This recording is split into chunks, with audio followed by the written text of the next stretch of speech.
Greetings, students. It's me again. In chapter 18, this time we're going to spend a little bit of time talking about managing barriers to change. And so we've had some conversations earlier about things that social workers need to do in terms of getting their clients ready and working with them and understanding and assessing behavior that we see. But also we need to be really mindful of the fact that sometimes there are barriers to change, and sometimes we can play a role in that particular process. So pay close attention today. So as you think about your ongoing work with your clients, recognize that there are things that you're going to be called upon to do. So for example, when we look at this first slide, we're looking at relational dynamics. So when we're meeting with families, when we're meeting with our clients, we have to also keep in mind that as social workers, we are the tool. So we bring our full selves to that particular interaction with our clients. And also we bring who it is we are, what our beliefs and what our biases are and what our likes and our dislikes are. And we have to be aware of that, very keenly aware of that, because that can have an impact and could become a barrier to us working more effectively with our clients. So when we think about, the relational reactions, it's about, as I know that I'm getting ready to go and connect with a client, and I have a sense of some of the things that might be happening for them, I need to do some reflection, some centering, some planning. So how am I going to get myself into a place where I put my biases in check? How do I get to a place where I can hear what the client has to say without me prejudging what that might look like? So really just kind of centering and be learning to be open to taking in the information without filtering it and judging it. Oftentimes that relational piece will manifest itself in terms of over or under involvement with clients. People are fairly transparent when you start to know what the signs and symptoms and signals are in terms of how they connect with other folks.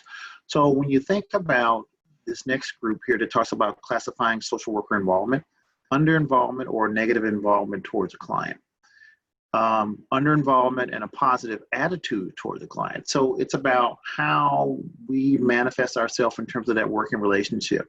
So if a client does something that I may be particularly offended by, then it may be not that difficult for me to develop a negative attitude towards that client because they're involved in behavior that I don't think is acceptable. And so as a result, I may dread when the phone rings and I see the caller ID and it's them. Those are things that would suggest under involvement. So I'm not really engaging because of a negative attitude I might have.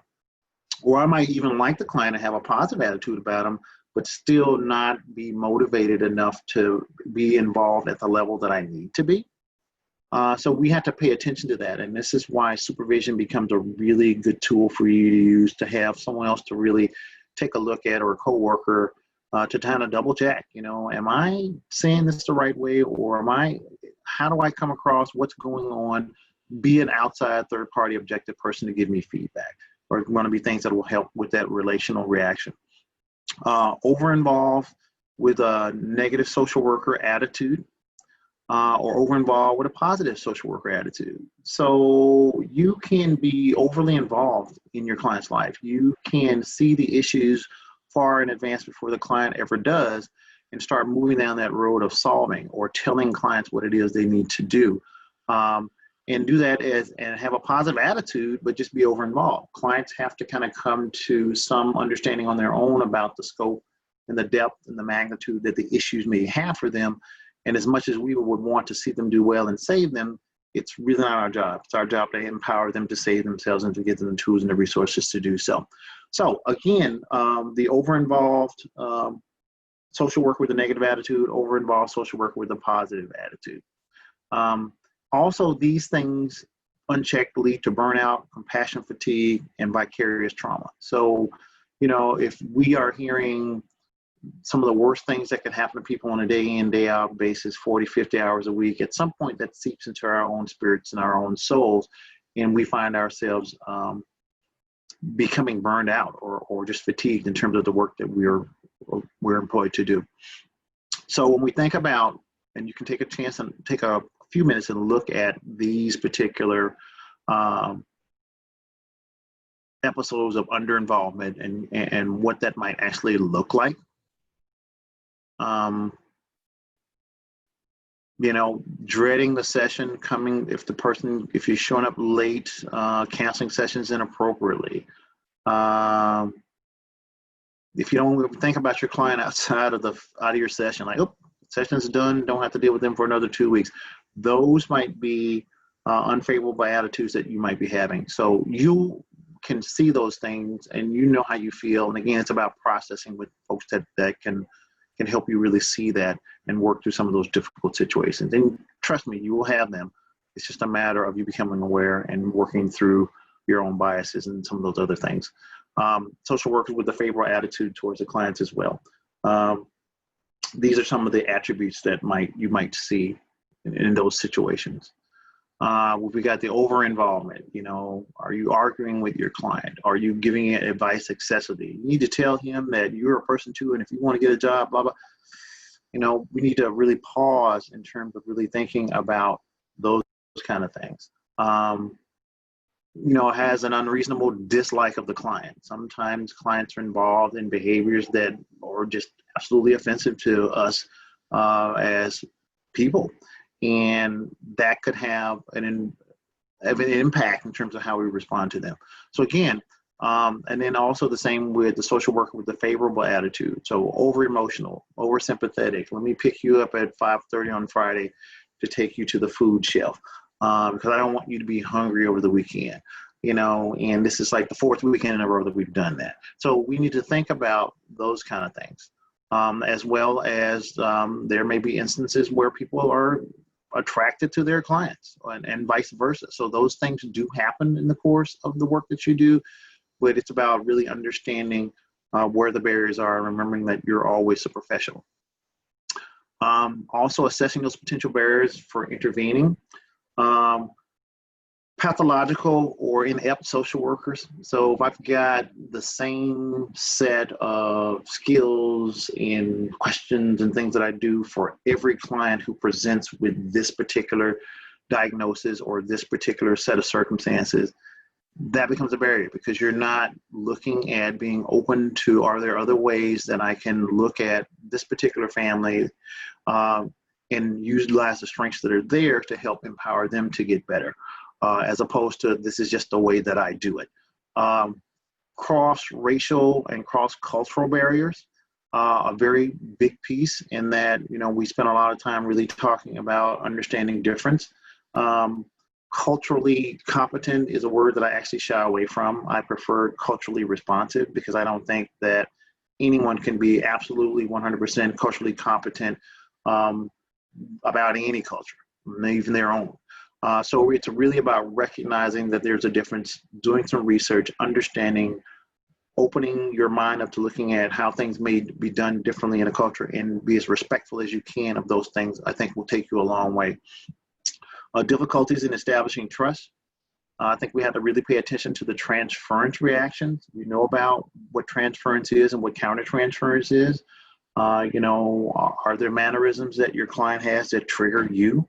That might bring up some past trauma, or do you have a client who is responding to you in ways that are just a little bit out of the ordinary? You know, they're overly emotional, they're mean, and every time you bring up a certain subject, you know, there are ways that they respond to you which are not typical responses. That could be some transference that that particular person is experiencing. You might be reminding them of some past trauma, and they can't see past who it is you are, and they respond to you in the same way that they would respond to that person who created the trauma. So again, those are barriers. Realistic practitioner reactions, you know, the surprise look on your face when people share things with you, or the disapproval sometimes that our facial expression can employ, as well as the sexual attraction towards clients. Typical practitioner countertransference reaction. So if you just see yourself here, if you look through this list, then we need to really think about whether the countertransference is a real issue for you, if these are things that you're seeing as you're connecting with your clients. So just keep those in mind and refer to them from time to time to to make sure that you are being 100% transparent in terms of what your motivations are.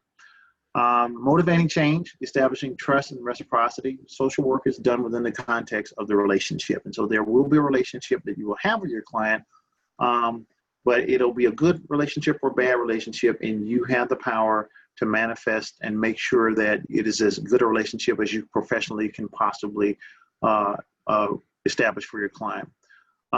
Explaining why you're there. People need to know what you're going to do with the information that you got. Clarifying the roles. Sometimes people will see you as a save all and be all, and they'll want you to fix their family, and that's not your job. Or they'll have the expectation that you're going to make everything all better just by being here. You need to help them understand that that's not your job.